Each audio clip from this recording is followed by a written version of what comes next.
আল্লাহ রাব্বুল আলামিন সৃষ্টিগতভাবে মানুষকে এমনভাবে সৃষ্টি করেছেন যে নারী পুরুষ পরস্পর প্রতি আকৃষ্ট হয়। এর মধ্যে আল্লাহ তাআলা নারীকে বিশেষভাবে এমনভাবে সৃষ্টি করেছেন যে পুরুষরা নারীদের রূপ লাবণ্য তাদের সৌন্দর্য দেখে তাদের দিকে বেশি আকৃষ্ট হয়।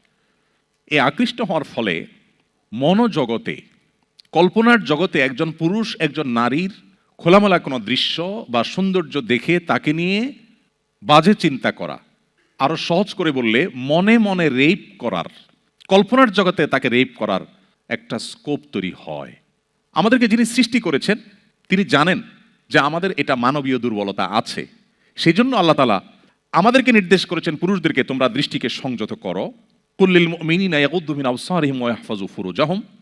আবার নারীদেরকে নির্দেশ করেছেন ওয়ালা ইউদিনা যিনাতাহুন্না ইল্লা মা যাহারা মিনহা, নারীরা তাদের সৌন্দর্যকে প্রকাশ করে বেড়াবে না, যাতে করে একটা সমাজ সুস্থ স্বাভাবিক থাকে।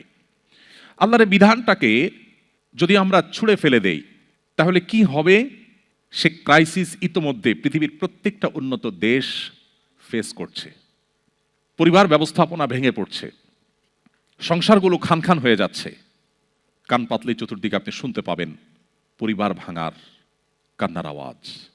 আল্লাহর বিধানকে যখন মানুষ পরিবর্তন করে নানা নামে, স্বাধীনতার নামে, কখনো অন্য কোনো নামে, যখন মানুষ আল্লাহর বিধান থেকে সরে যায় তখন সেটার জন্য মানুষকে মূল্য দিতে হয়। আজকের পৃথিবীর মানুষেরা আমরা কি হারিয়েছি, আমাদের অতীত তাকালে আমরা দেখি আমাদের কি ছিল এখন কি নেই, তাহলে তুলনা করলে আমাদের বিষয়গুলো মন্থন করা বা বোঝা সহজ হয়। পর্দার বিধানটা আল্লাহ তাআলা সেজন্য দিয়েছেন। একজন নারী তাকে ফিজিক্যাল মেন্টাল যদি কেউ আক্রমণ করে, তাকে হেনস্থা করে, অ্যাবিউজ করে, পৃথিবীর সমস্ত সমাজ বলে এটা খুবই খারাপ কাজ। কিন্তু মনোজগতে কল্পনার জগতে কোনো নারীকে নিয়ে আপনি যত কুচিন্তা করেন, যত মনে বাজে চিন্তা করেন, এমনকি আপনি তাকে কল্পনার জগতে ধর্ষণ বা রেপ করেন, পৃথিবীর কোনো সমাজ কিন্তু সেটাকে খারাপ বলে না। কিন্তু ইসলাম আল্লাহ তাআলার এমন এক জীবন বিধান যেখানে শুধু নারীকে আপনি মুখে একটা কটু কথা বললে অপরাধী হবেন না, শুধু তাকে আপনি ফিজিক্যালি অ্যাটাক করলেই আপনি অপরাধী হবেন না, আপনি মনোজগতে কল্পনার জগতে যদি তাকে নিয়ে বাজে চিন্তা করেন তারপর আল্লাহর খাতে আপনি অপরাধী হিসাবে লেখা হবে এবং আপনাকে শাস্তি দেওয়া হবে। নারীর মর্যাদাকে ইসলাম কোথায় তুলেছে? কোনো নারীকে নিয়ে কেউ বাজে চিন্তা করবে সে পথগুলোকে ইসলাম বন্ধ করে দিয়েছে। আর এই জন্য আমাদের বোনদেরকে পর্দা করতে হয় আর আমাদের পুরুষদেরকে চোখের পর্দা করতে হয়। উভয় পক্ষের পর্দা করার বিধান শরীয়ত দিয়েছে, ইসলাম আমাদের জন্য সেটিকে আবশ্যক করেছে। শুধু ইসলাম নয়, অন্যান্য ধর্মে, আপনি খ্রিস্টান ধর্মে, ইহুদি ধর্মেও যদি যান সেখানেও দেখবেন যে শালীন সুন্দর পোশাক পরে সৌন্দর্যকে প্রকাশ করে বেড়ানো থেকে বেঁচে থাকার জন্য পরিষ্কার নির্দেশনা আছে। এই জন্য একজন নারী তিনি তার পর্দাকে রক্ষা করার চেষ্টা করবেন। পর্দা কেমন হওয়া উচিত? তার সৌন্দর্য যেন প্রকাশ না হয় সেইভাবে পর্দা হওয়া উচিত। সৌন্দর্য যেখানে সেখানে প্রকাশ করবার জিনিস নয়। একজন মুসলমানের জন্য সেটা জায়েজ নাই। আপনি একজন স্বামী, বিবাহ করেছেন, মোহর দিয়েছেন, স্ত্রীর ভরণ পোষণ দিচ্ছেন, আপনি আপনার স্ত্রীর সৌন্দর্য যদি বাহিরে প্রকাশ করে বেড়ান তাহলে ব্যাপারটা কি দাঁড়ালো? যে আপনি আপনার স্ত্রীকে সবাইকে দেখে তাকে নিয়ে বাজে চিন্তা করার স্কোপ আপনি তৈরি করে দিলেন। এভাবে হয়তো ভাবার সুযোগ আমাদের অনেকেরই হয় না। আপনি নিজে কোনো নারীর খোলামেলা দৃশ্য চোখে পড়ার পর আপনি কি করেন? আপনার মনোজগতের অবস্থা কি হয়?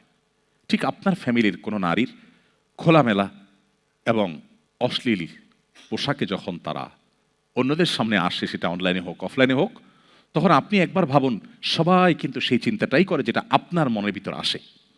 সো পর্দা বোঝার জন্য এই সিম্পল কথাটা যথেষ্ট। আমরা গতদিন এখানেই বলেছিলাম, আমরা অনেকে বলি ভাই, অনেক বোনরা বলেন, বিশেষ করে মেয়েরা বলেন, আচ্ছা ভাই বলেন তো কেন আমাদের পর্দা করতে হবে?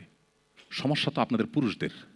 আপনারা চোখে তালা দিয়ে দেন, আপনি সেটা না করে বলতেছেন আমি পর্দা করতে। সমস্যা তো আপনার চোখে, আপনার মনে। আল্লাহ তো বলছে আপনার চোখ নিয়ন্ত্রণ করতে।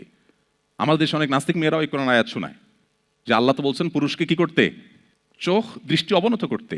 তো তুমি তোমার দৃষ্টি অবনত করো, তাহলে তো লেটা চোখে যায়, আমার কেন ঝামেলা করছো?